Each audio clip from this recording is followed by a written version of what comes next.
Ed Siddell joins me now to talk about the markets. Ed, great to have you here.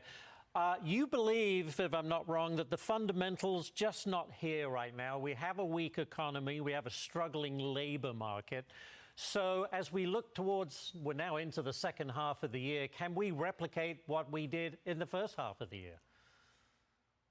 Well, happy 4th, and thanks for having me. My pleasure. And this whole year has really been a momentum push, really led by the retail investors. And if you had told me in January that the markets would be where they're at right now, I would have told you were crazy. But fundamentally, I think the numbers, the math just don't support it right now. However, you've got to make a little bit of hay while the sun shines, and take advantage of it.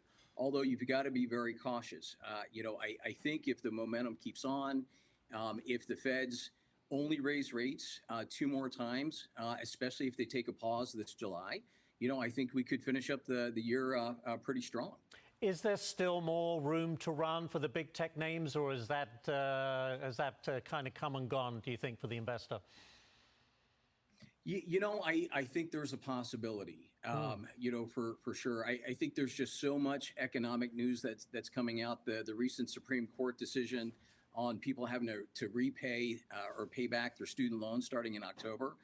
I think it's these little things that are going to have impact on not just on the economy, but as well as the market. So, we'll see more of that in October and November for sure. But I think there is a little bit more room, especially with AI being so popular and honestly gaining a lot of ground.